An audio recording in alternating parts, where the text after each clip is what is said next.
Lesson 30, we'll be working with operations with whole numbers and exponents, and part A is on positive exponents, part B will be on negative numbers and negative exponents. So these lessons 30 through 33, they're going to be related to operations with numbers and numerical bases. So then in lessons 34 through 38, we'll transition from arithmetic to algebra, and we'll start that transition before that a little bit, but eventually we'll be replacing all the numbers with letters, and that's typically what we think of with algebra, is working with letters instead of numbers. So if you can solve these problems with numbers, you'll be able to solve them with letters, and we're starting with numbers just because those are more familiar to you than letters are. So just be patient as we go through this transition from arithmetic to algebra and working with whole numbers, exponents, things like that. The concepts you're going to learn over the next 10 lessons, those are some of the foundations of algebra. So if you can learn these, the rest of algebra should be easy for you, right? Well, sure, why not? So in part 30A, we're going to apply the product and quotient rules, which you've already learned, lesson 3, lesson 7, places like that. We're going to apply those to exponents to solve a few examples. So let's go ahead and do example 30.1. It says to simplify to eliminate all unnecessary exponents. So it didn't say to calculate or find a value here. So we're not trying to find a single numerical answer necessarily. Just use the product and quotient rules for exponents as needed to simplify. Both the product and quotient rule, they can be used together because all the quotient rule does is turn a division problem into a multiplication problem. And then from lesson 3, remember we learned that about the commutative property, which tells us that in multiplication order doesn't matter. So we can rearrange the order of factors, putting similar bases next to each other. So thinking about this problem here, let's do that. We see two 6 bases and two 5 bases, right? Let's just underline the two 6 bases in red, and we'll underline the two 5 bases in blue, just so you can see what I'm talking about there. And let's just rearrange this and put things next to similar bases next to each other. So 6 squared times 6 cubed times, just move the 5 squared over because order doesn't matter, right? And then the 5 on the bottom, remember, we can always think of something as to the power of 1 if we don't see an exponent there. So it's really 5 to the 1, right? If we move it up, though, it's 5 to the minus 1. Now, similar bases multiplied together, we can add the exponents, right? 6 to the 2 plus 3 times 5 to the 2 minus 1. And so that equals 6 to the 5th power times 5. And we can just write 5 to the first power or just leave it 5 because it's understood that it's to the first power. And so that's all we're going to do on that problem, is just simplify it. We're not going to find an actual value. We're not going to spend time calculating 6 to the 5th times 5. All I want you to do on that is to simplify it down to 1 or 2 parts instead of 4 parts like this one had to start with. So just a little bit more on this, just reviewing from lesson 7 and your rules, the quotient rule for exponents, x to the m over x to the n. That's the same thing as saying x to the m times x to the minus n, which equals x to the m minus n. So remember using that back in lesson 7. So you're really not learning anything new here. It's just a little more complex kind of problem maybe to work with. That's the new thing here. Let's do another one. Simplify this to eliminate all unnecessary exponents. So again, we have a value in the denominator. We can move that up and make that exponent negative. We could also recognize we have a 7 to the 5th over 7 to the 5th. That would simplify the problem right away for us as well, because that just equals 1, right? 7 to the 5th over 7 to the 5th equals 1. And we have 7 to the 4th times 6 to the 3rd. And that's all we're doing on these to simplify them, is just get them with as few bases as possible, and not that we have to multiply all of that out and calculate a value. That's not the goal here. The goal here is to get you working with exponents and bases, multiplied and divided, and just thinking about it a little bit more and using our quotient rule for exponents. Let's think of 7 to the 5th times 7 to the 4th times 6 to the 3rd times 7 to the minus 5th. Without canceling it. Let's just say you did it this way, you saw this problem and you just didn't recognize you could cancel it like that. Let's just do it the normal way like we did example 30.1, and now similar bases multiplied together. Let's just move all of those next to each other. 7 to the 5th times 7 to the 4th times 7 to the minus 5th times 6 to the 3rd. And so there we can see that the 5 minus 5, that's going to be 0, right? And so those will go away, and we'll just be left with 7 to the 4th times 6 to the 3rd. So there's more than one way to solve these. We should get the same answer, of course, either way. But obviously that one, it was a lot quicker to solve it by recognizing you had the same value in the numerator and denominator. Those were factors, and so those could cancel out. Let's do one more, and this one we just need to use the distributive property, and let's do that first. Let's get rid of our parentheses first. Then we'll go back and simplify by working with the similar bases multiplied together. We can add the exponents. So let's just work with that. 2 to the 3rd over 3 to the 5th, multiply it by this 3 squared over 2, plus then multiply it by this 3 squared over 2 squared. So just be patient with yourself on this. Just because there's exponents doesn't mean you have to do this differently or it's some big confusing thing. Just keep up with your exponents. That's really the only extra step here to a normal distributive property kind of problem.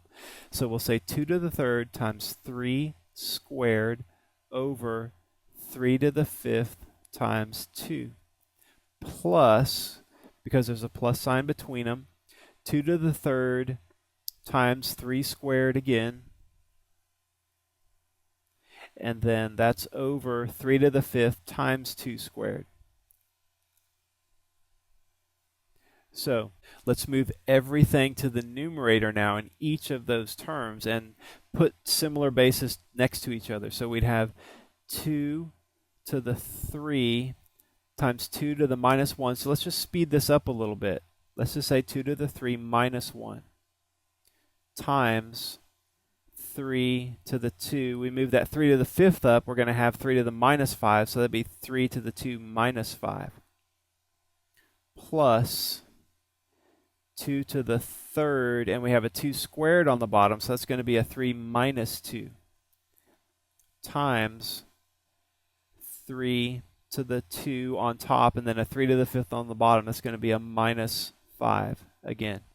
So do you see what I'm doing there? Just instead of writing 2 to the 3rd times 2 to the minus 2 times 3 squared times 3 to the minus 5, and then going back to another step and adding those exponents together, I'm just saving some time there and mentally knowing that I have to add those exponents together. So now, one last step here, we'll have 2 squared times 3 to the minus 3 plus 2, because it's 3 minus 2 is 1, so we'll just write 2 times 3 to the minus 3. And that is all you're expected to do on that problem. You don't have to calculate out 2 squared is 4 and all of that. Just write it like that. When the problem says simplify to eliminate all unnecessary exponents, you're not trying to find a value in particular on these. We're not going to spend extra time on that. The skill you're trying to learn here and apply, really, you already know the skill of multiplying similar bases together and adding the exponents. Here it's just new types of problems. This 30.3 kind a little bit more complex than 30.1 and 30.2, but the same idea. So let's move on to part B on negative numbers and negative exponents, and something to think about here. Some of the most frequent mistakes that students make in algebra involve negative signs. Some of the most frequent mistakes. Students either forget them or misuse them. So one of those two things, forgetting them or misusing them. So you may find yourself referring back to this lesson frequently until you fully grasp working with negative exponents. So be patient. Just think about what's going on here. You have to put a little more thought into them when you have negative signs.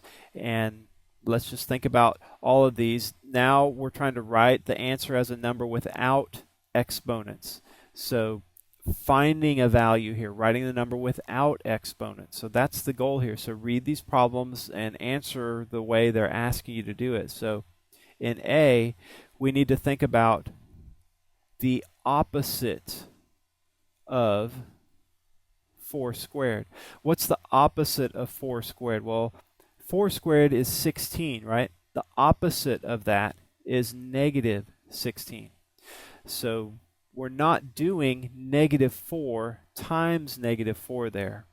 So if you can take your finger and cover up that negative sign out front and there's no parentheses in the way of your finger or anything, then that tells you that that's saying the opposite of, you're saying negative of whatever that is. So that's one way you can tell if you're doing these right, is if there's no parentheses or anything else, then it's the opposite of. So B, can you see that that one's also going to be the opposite of 4 to the minus 2? So let's apply our rule for negative exponents there. It's the opposite of 1 over 4 squared, right? 1 over 4 squared is the same thing as 4 to the minus 2, so that's the opposite of 1 over 16. Okay, so still negative. Both of those are negative. And there's no parentheses around the negative signs or anything. That's why they're negative. Now the next two, can you tell the next two are going to be positive? Because look at B, it's saying to do negative 4 twice, right? That's what the squared means, is saying negative 4 times negative 4. And what is negative times negative? That's a positive, right? The opposite of the opposite of. That's positive 16. And so is D. D is 1 over negative 4, keep the parentheses around it, negative 4 squared. So you're saying 1 over negative 4 times negative 4, which is a positive 16. So that one's positive 1 over 16. So do you see the difference there? A and B, no parentheses. C and D, they have parentheses around the negative signs. So that tells you that that number itself is negative. When there's just a negative out front, like in A and B, it's saying the whole quantity. You're finding the opposite of whatever is there. So big difference in those two problems. Refer back to this example 30.4 as you need to as you're going through the lessons if you get confused about this. Now, not that part A didn't have any negative exponents involved, but this particular problem, example 30.5, is like those, except now we start with negative exponents. It's not after we start to simplify that we see them. So same idea here, though. Similar bases multiplied together, add the exponents. Let's get them together, similar bases together first. So we'd have 7 to the 5th times 7 to the negative 4 times 6 to the 3 times 6 to the minus 5. We're going to move that to the numerator, make that exponent negative, because that's how our rule works with negative exponents, right? So now we have 7 to the 5 minus 4 times 6 to the 3 minus 5 is equal to 7 to the 1, or just 7, times 6 to the minus 2. And that's it. And let's go ahead and do one more here with some negative exponents beginning the problem. So not later on, but to start with.